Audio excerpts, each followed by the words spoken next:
नमस्कार दोस्तों, मेरा नाम है आशीष राठौर। शुरू करते हैं आज की वीडियो। आज की वीडियो में हम बात करेंगे वंदे भारत को लेकर के आ रही एक बुरी खबर के बारे में। जी हाँ दोस्तों, मुंबई सेंट्रल से लेकर के गांधीनगर के बीच में 20901 नई वंदे भारत एक्सप्रेस जो कि लॉन्च हुई थी, पीएम ने हरी झंडी दिखाया था इसको। लेकिन अब इसके साथ एक बुरी खबर ये आई है, इसका हो गया एक एक्सीडेंट, जिसमें आज ये ट्रेन सुबह 11:15 पर जब वटवा स्टेशन से निकली तो मणिनगर पहुंचने से पहले ट्रेन हो गई दुर्घटना का शिकार। सामने आ गया भैंसों का झुंड जो कि पार कर रहा था ट्रैक को।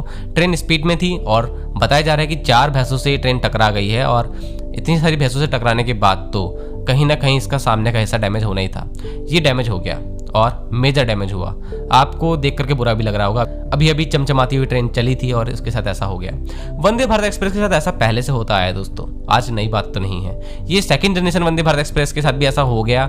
ये अच्छा नहीं लगा देख करके, क्योंकि फर्स्ट जनरेशन के साथ ऐसा बहुत बार हुआ और इसी तरीके से उसका सामने का हिस्सा डैमेज हो जाता था और टूट के गिर ही जाता था एक तरह से। तो एफआरपी मटेरियल से जो ये बनाया गया था सामने का हिस्सा, इस बार एयरक्राफ्ट लेवल की मजबूती बताई जा रही थी इसमें करी गई है।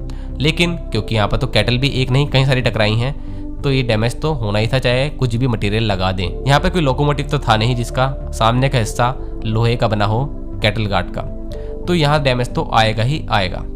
अब बात सामने आती है कि इंडियन रेलवे जब इस तरीके की ट्रेनें अब इंट्रोड्यूस करने लगा है, तो उसको और भी कुछ ऐसी मेजर जगह है जहाँ पर ध्यान देना पड़ेगा इंफ्रास्ट्रक्चर से रिलेटेड। चलिए इसकी बात करते हैं। अभी हाल ही में कुछ दिनों पहले मैंने वीडियो बनाई थी, वाराणसी वंदे भारत एक्सप्रेस के सामने एक व्यक्ति 2 सिलेंडर छोड़ के भाग गया साइकिल के सहित, और अच्छा रहा कि वो सिलेंडर खाली थे एलपीजी के, कोई बड़ी दुर्घटना नहीं हुई और सिलेंडर टकरा गए सीधा ट्रेन से। तो इस तरह की घटनाएं भारत में होती रहती हैं और हमारी प्रीमियम ट्रेन के साथ होती हैं। तो सोचिए एक्सप्रेस ट्रेनें फिर तेज चलेंगी कैसे जब प्रीमियम ट्रेन ही अपनी पूरी स्पीड से नहीं चल पा रही हैं। हमारे ट्रैक कैपेबल हैं तब भी नहीं चल पा रही हैं। ऐसा एक कारण तो शार्प कर्व हो तब भी कह सकते हैं हो रहा हो, लेकिन ज्यादातर कारण ये है कि हमारे जो ट्रैक हैं उन पर लोगों की आवाजाही है। आसपास कहीं ना कहीं रिहायशी इलाका आ जाता है, कैटल के लिए भी क्वेश्चन होता है, तो लोको पायलट को कई टाइम पर क्वेश्चन आते रहते हैं। तो ये सावधानी बरतने लोको पायलट को कहा जाता है। इस वजह से हमारी स्पीड कई बार ट्रेन की कम रहती है और यही कारण है कि हमारी ट्रेन की स्पीड कम है।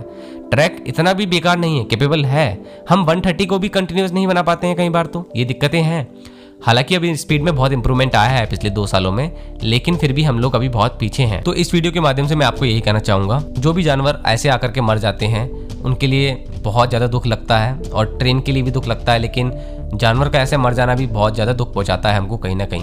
अब हम ट्रेन की बात करते हैं तो कहीं ना कहीं जानवर की बात भी करना पड़ती है। इस कन्फ्लिक्ट को रोकना है जब आमने सामने ये दोनों चीज़ें ना ही आए, और खासकर इंसान भी खुद बैठे रहते हैं। पार्क बना के रखा हुआ है कई जगह, तो ट्रैक को लोगों ने ऐसे पार्क बना के रखा हुआ है जैसे कि यहाँ पर आराम से फिर सकते हैं, और बहुत से लोग बैठे रहते हैं, कुछ ना कुछ करते रहते हैं रेलवे ट्रैक पर इंडिया में। तो इन सब चीजों को रोकना है, अब तो सख्ती लाना पड़ेगी। इंडियन रेलवे इंफ्रास्ट्रक्चर में बहुत अच्छा डेवलपमेंट ला रहा है, रेलवे स्टेशन को डेवलप कर रहा है। एयरपोर्ट लाइक रेलवे स्टेशन हम बना रहे हैं, इतना पैसा हम लगा रहे हैं। रेलवे स्टेशन अच्छे होने चाहिए, एमेनिटीज अच्छी होनी चाहिए, ये तो ओवरऑल बहुत अच्छा है इंडियन रेलवे के लिए। हमारी ट्रेनें भी अब नई आ रही हैं, नई नई ट्रेनें आ रही हैं, तो स्पीड भी बढ़ रही है और ट्रैक की रिक्वायरमेंट भी बढ़ रही है। लेकिन अगर मैं बात करूं ट्रैक के आइसोलेशन की, तो हम बहुत पीछे हैं। ट्रैक तो हम अच्छे बिछा पाएंगे और बिछाते रहेंगे, लेकिन ट्रैक के ऊपर चलने वाली ट्रेन को कब वो अधिकार मिलेगा कि वो जिस स्पीड से चल रही है उस स्पीड से कंटिन्यूअसली चलती रहे, वो तभी मिल पाएगा जब ट्रैक आइसोलेटेड होंगे, उनके दोनों तरफ बाउंड्री बनी होगी,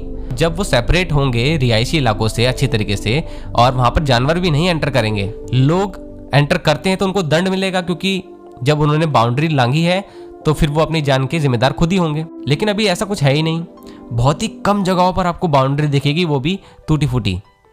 तो कुछ ना कुछ रेलवे को अब पैसा यहाँ लगाना चाहिए, ये वक्त आ गया है, क्योंकि हम इतने अच्छे अच्छे रोलिंग स्टॉक लेके आ रहे हैं, इतनी अच्छी अच्छी ट्रेनें लेकर के आ रहे हैं, तो अब वक्त आ गया है कि अब हमारे ट्रैक्स को आइसोलेट कर दिया जाए पूरी तरीके से और दोनों तरफ बाउंड्री बनाई जाए ट्रैक्स के। क्योंकि इंडियन रेलवे के सभी ट्रैक को एलिवेटेड तो कर नहीं सकते, ये तो इम्पॉसिबल है एक तरह से, एलिवेटेड नहीं कर सकते, लेकिन हम ट्रैक्स को आइसोलेट तो कर सकते हैं। ये काम इंडियन रेलवे को अब सबसे पहले करना ही चाहिए।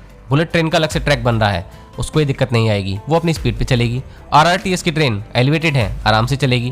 लेकिन इंडियन रेलवे जिस पे सबसे ज़्यादा सफ़र करते हैं, एक आम आदमी सफ़र करता है, वहाँ पर ये प्रॉब्लम्स, तो ये तो कहीं ना कहीं गलत है।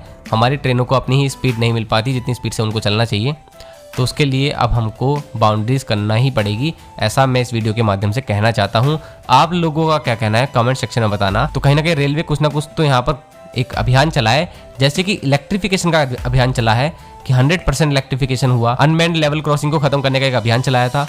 तो एक अभियान चलना चाहिए जहां पर हम बाउंड्री बनाएंगे ट्रैक्स के दोनों तरफ। तो आज के लिए इतना ही। वंदे मातरम, भारत माता की जय।